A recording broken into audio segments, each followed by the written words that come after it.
ఏడాది పిల్లల నుంచి పండు ముదిసలి వరకు పుట్టినరోజు పండుగలు జరుపుకోవటం మామూలే. వారి వారి ఆర్థిక స్థాయిలను బట్టి బర్త్డే పార్టీలు ఉంటాయి. పారిశ్రామిక సంస్థలు, ఆఫీసులు, చిన్న చిన్న షాపులు సైతం ఇనాగరేషన్ డేస్ జరుపుకుంటాయి. అంతెందుకు, రాజకీయ పార్టీలు సైతం ఆవిర్భావ దినోత్సవాలు ఘనంగా నిర్వహించుకుంటాయి. కానీ ప్రపంచంలో ఎక్కడైనా ఒక సిటీ పుట్టినరోజు పండుగ జరుపుకోవటం చూసారా? అవును, చూస్తున్నాం. ఆంధ్రప్రదేశ్లోని ఒక ఆధ్యాత్మిక నగరం శనివారం నాడు తన పుట్టినరోజు వేడుకల్ని ఘనంగా జరుపుకుంది. ఆ నగరం చరిత్రపై ఓ లుక్కేద్దాం. తిరుమలలోని సప్తగిరులపై కొలువైన కలియుగ దైవం శ్రీ వెంకటేశ్వరుని ఆలయం ప్రపంచ ప్రఖ్యాత హిందూ క్షేత్రంగా ప్రసిద్ధి చెందింది. కొన్ని వేల సంవత్సరాల చరిత్ర ఉన్న తిరుమల శ్రీనివాసుని ఆలయానికి ప్రతిరోజు దాదాపు 1,00,000 మంది వరకు భక్తులు వస్తుంటారు. ఆపద మొక్కులవాడిగా కీర్తించబడే శ్రీ వెంకటేశ్వరుని క్షేత్రం ఏడాది పొడవునా రద్దీగానే ఉంటుంది. ప్రపంచంలోని 107 దేశాల నుంచి తిరుమల శ్రీ వెంకటేశ్వరుని దర్శనం కోసం వస్తుంటారని లెక్కలు చెబుతున్నాయి. తిరుమల దేవదేవుడి వైభవాన్ని ఎంత చెప్పినా తక్కువే అవుతుంది.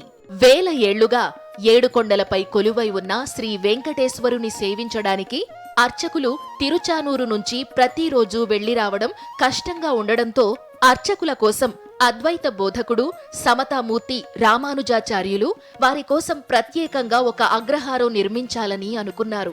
ఆ ఆలోచన నుంచే 7 కొండలవాడు బ్రహ్మాండ నాయకుని పాదాల చెంత గోవిందరాజస్వామిని ప్రతిష్ఠిస్తూ ఆ ప్రాంతానికి గోవిందరాజపురంగా నామకరణం చేశారని ప్రతీతి. 1130వ సంవత్సరం ఫిబ్రవరి 24వ తేదీన రామానుజుల చేతిమీదుగానే ఇప్పటి తిరుపతి నగరానికి అంకురార్పణ జరిగింది. నాటి గోవిందరాజపురమే తరువాతి కాలంలో సుమారు 13వ శతాబ్దంలో తిరుపతిగా మారిందని చరిత్ర చెబుతోంది. తిరుపతి ఎమ్మెల్యేగా ఉన్న వైఎస్ఆర్ కాంగ్రెస్ నేత భూమన కరుణాకర్ రెడ్డి 2 సంవత్సరాల క్రితం ఫిబ్రవరి 20వ తేదీన తిరుపతి ఆవిర్భవించిన తేదీ గురించి ప్రకటించారు. గోవిందరాజపురం ఆలయంలో లభించిన పురాతన శాసనాల ద్వారా ఈ విషయం తెలిసిందని భూమన వివరించారు. ఇక్కడ గోవిందరాజస్వామిని ప్రతిష్ఠిస్తూ తిరుపతికి శంకుస్థాపన చేసి 4 మాడవీధులను ఏర్పాటు చేసిన రామానుజాచార్యులు నగరానికి మొదట గోవిందరాజపురం అనే పేరుతో 1130లో ఫిబ్రవరి 24వ తేదీన శంకుస్థాపన చేశారని ఆయన తెలిపారు. గోపురానికి దక్షిణాన ఉన్న ప్రాకారం గోడ లోపలి ముఖంపై ఉన్న ముక్కలైన ఒక తమిళ శాసనంలో ఆన సౌమ్య అంటే సౌమ్య ఏడాది తొరునాల్ అంటే ఫలానా తేదీన రామానుజాచార్యులు పెరుమాన్ అనే హోదాలో శంకుస్థాపన చేశారని ఉన్నట్లు భూమన వివరించారు. తిరుపతి గోవిందరాజస్వామి ఆలయం 4 మాడవీధులు, అగ్రహారాలు, ఇతర ప్రాంతాలన్నీ కలిసి క్రమంగా ప్రముఖ ఆధ్యాత్మిక క్షేత్రం తిరుపతిగా ఏర్పడ్డాయి. అందుకే ఇక నుంచి తిరుపతి మున్సిపల్ కార్పొరేషన్ ప్రతి సంవత్సరం ఫిబ్రవరి 24న తిరుపతి పుట్టినరోజు వేడుకలు జరుపుకుంటుందని ఎమ్మెల్యే టీటీడీ చైర్మన్ గా ఉన్న భూమన ప్రకటించారు.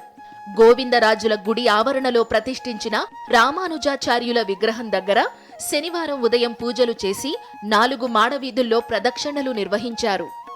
ఇదిగో ఇక్కడే మనం నిలబడి ఉన్నటువంటి ప్రాంతానికంతా కూడా ఆ మహానుభావుని పాద ధూళితో వెంకటేశ్వర స్వామికి అర్చన గావించేటువంటి పూజారులకు తక్కువ దూరంలో ఒక గ్రామం ఉండాలి అని సుదూర ప్రాంతాల నుంచి అర్చక స్వాములు ప్రతిరోజు వచ్చి సాయంత్రానికల్లా కిందికి దిగిపోతున్నారని వాళ్ల కోసమని ఓ బ్రాహ్మణ అగ్రహారాన్ని ఇక్కడే ఆయన యొక్క పరమ పవిత్రమైనటువంటి చేతుల గుండా శంకుస్థాపన చేశారు.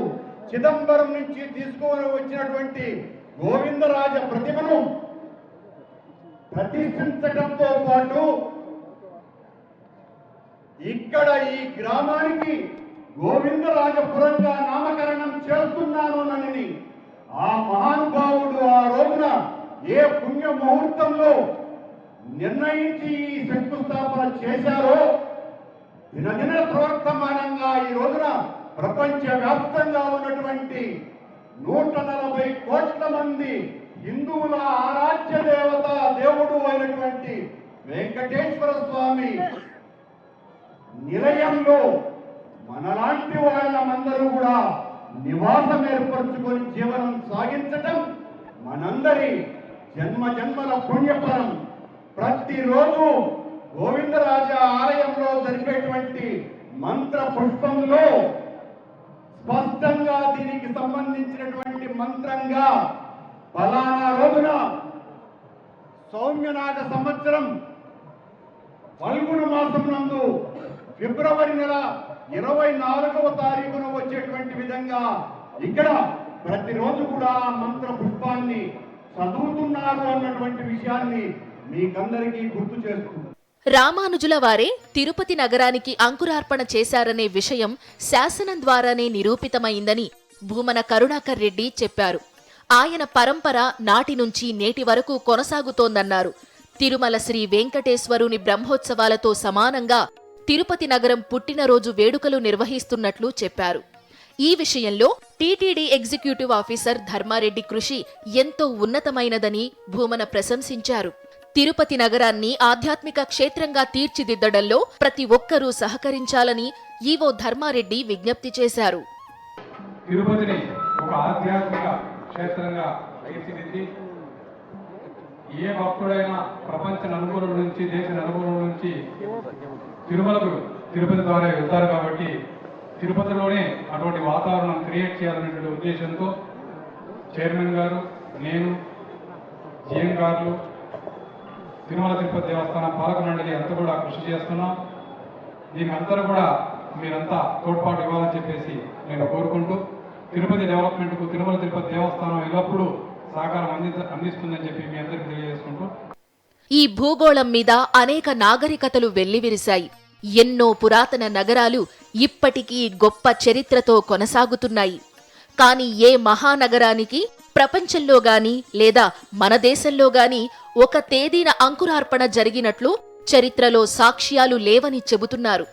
కాని తిరుపతి నగరానికి మాత్రమే అత్యంత అరుదైన జన్మదినం కలిగినట్లు సాక్ష్యాలు లభించాయి. చరిత్రకారుల సాయంతో వాటిని వెలికితీసిన భూమన కరుణాకర్ రెడ్డి కూడా తిరుపతి చరిత్రలో భాగం పంచుకుంటున్నారని నగర ప్రజలు భావిస్తున్నారు. ఒక కుగ్రామం నగరంగా వృద్ధి చెందటం అంటే సాధారణ విషయం కాదు. 100 ఏళ్ల క్రితం నిర్మానుష్యంగా ఉండే ఒక కుగ్రామం ఇప్పుడు మహానగరంగా పరిణామం చెందింది.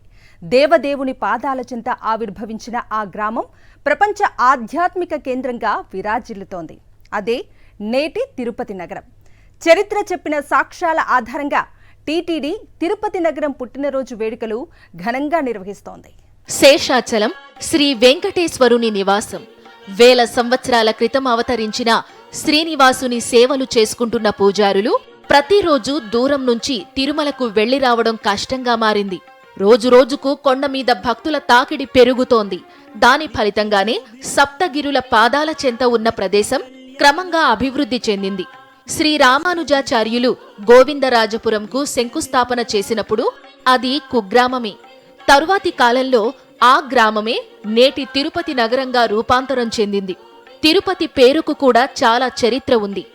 మానవ జీవన విధానానికి, మనుగడకు, పూర్వీకుల చరిత్రకు నిలువెత్తు సాక్ష్యాలు ఇప్పటికీ శిలాశాసనాల ద్వారా తిరుపతి ఘన చరిత్రను కళ్లకు కట్టినట్లు చూపిస్తున్నాయి. ఇలా వైకుంఠపురంలో వెలసిన శ్రీనివాసుని దర్శనార్థం వేల సంఖ్యలో భక్తులు తిరుమలకు చేరుకుంటారు. ఇలా వచ్చే భక్తులు ముందుగా తిరుపతికి చేరుకోవాల్సిందే. ఓ కుగ్రామంగా ఉన్న ఈ నగరానికి అనేక పేర్లు ఉన్నాయని చరిత్ర చెబుతోంది. చరిత్ర ఆనవాళ్ల ప్రకారం సౌమ్యనామ సంవత్సరం ఉత్తరా నక్షత్ర సోమవారం ఫాల్గుణ పౌర్ణమి నాడు రామానుజులు గోవిందరాజుల పీఠాధిపతిని ప్రతిష్ఠించి నిత్య కైంకర్యములు చేసి 4 మాడవీధులను అగ్రహారాలతో తిరుపతిని నిర్మించడం ప్రారంభించారని తెలుస్తోంది. ప్రపంచంలో ఏ నగరానికి ఇలా ఒక జన్మ తేదీ అనేది లేదన్నారు టీటీడీ చైర్మన్ భూమన కరుణాకర్ రెడ్డి. ఇది భగవంతుని క్షేత్రం. ప్రపంచంలో ఈ నగరానికి తప్ప మరే పట్టణానికి కానీ, పల్లెకు కానీ, గ్రామానికి కానీ పుట్టినరోజు అన్నది తెలియదు. ప్రపంచంలో ఎన్నో గొప్ప నగరాలు ఉండేటివి.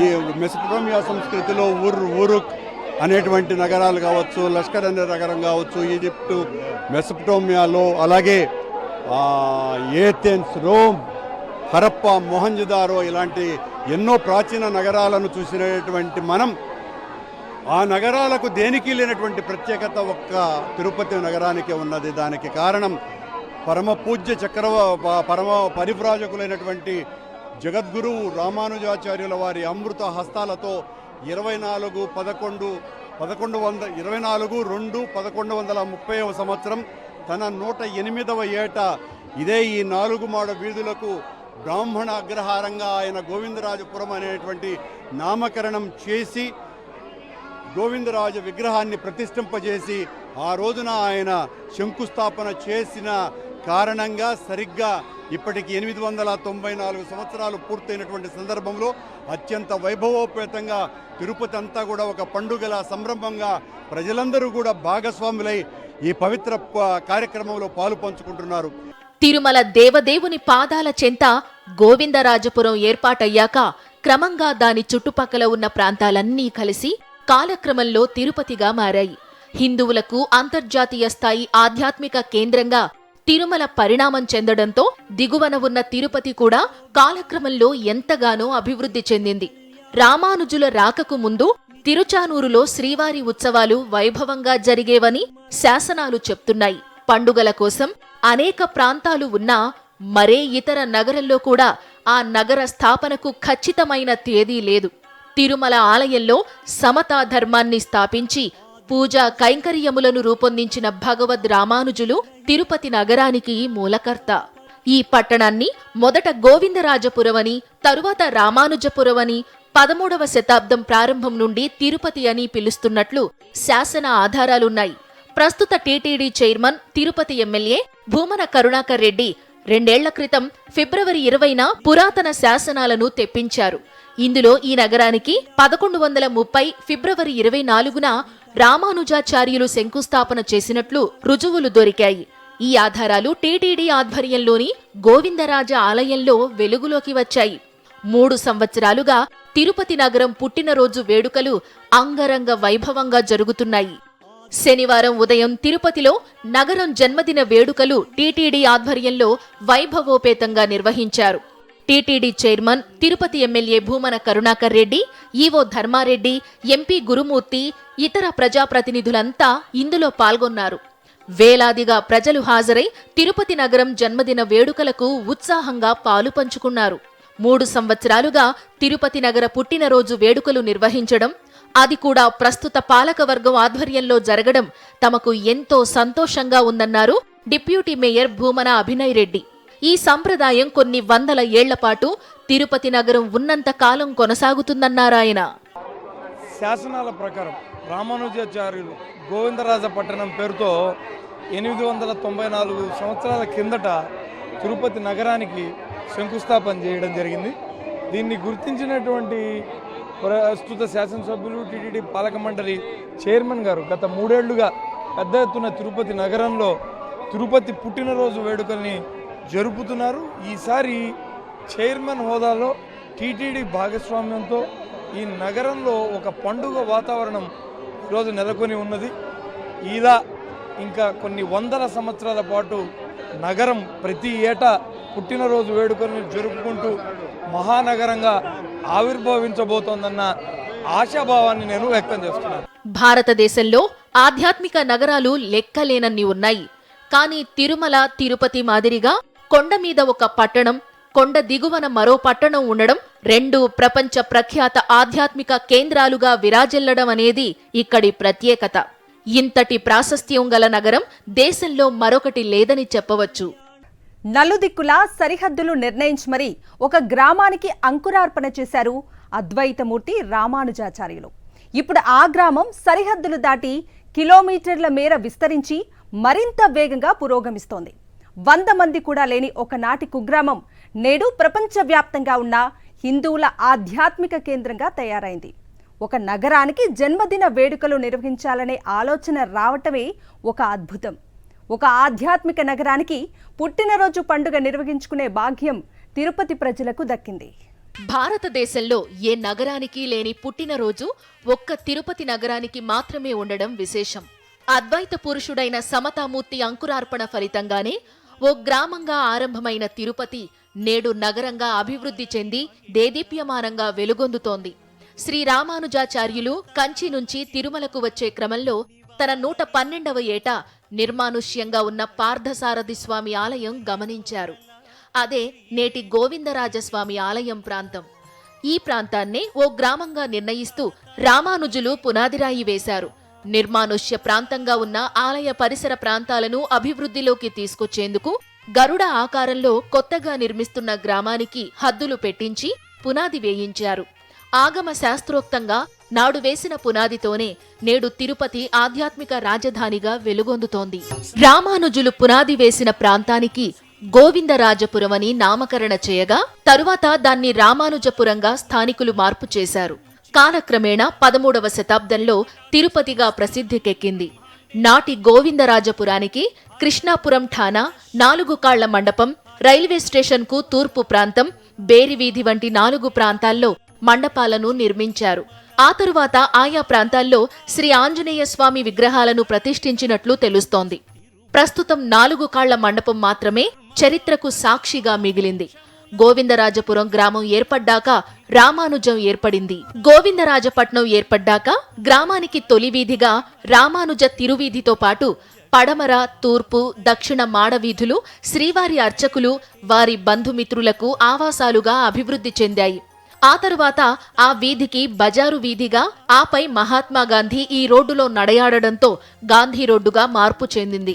సున్నం తయారు చేస్తున్న ప్రాంతం సున్నపు వీధిగా, ఇసుక నిల్వ ఉంచిన ప్రాంతాన్ని ఇసుక వీధిగా నామకరణం చేశారు.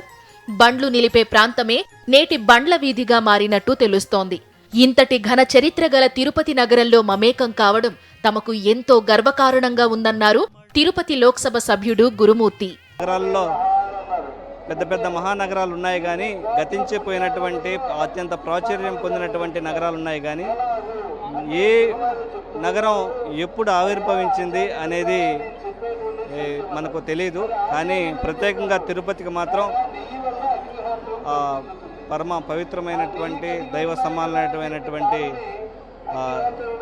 పెద్దలు రామానుజాచార్యుల ద్వారా 24/2/1130లో శంకుస్థాపన చేయబడిందని, అప్పట్లో ఇక్కడ గోవిందరాజస్వామి టెంపుల్ కూడా అప్పుడే నిర్మించారని, సో దీని పక్కనే మాడవీధులకి ఎదురుగా బ్రాహ్మణ అగ్రహారం ఉండిందని ఇవన్నీ చరిత్రలో చెప్పబడి ఉన్నాయి. ప్రతి నగరానికి చరిత్ర ఉంటుంది. కానీ తిరుపతి నగరానికి మాత్రమే పుట్టినరోజు ఉంది. ఇది అత్యంత అరుదైన విషయం. తిరుపతి ఆవిర్భావ దినోత్సవాన్ని వెలికి తీసిన తమ ఎమ్మెల్యే భూమన కరుణాకర్ రెడ్డిని చూస్తే తమకు ఎంతో గర్వంగా ఉంటుందని స్థానిక ప్రజలు కామెంట్ చేస్తున్నారు.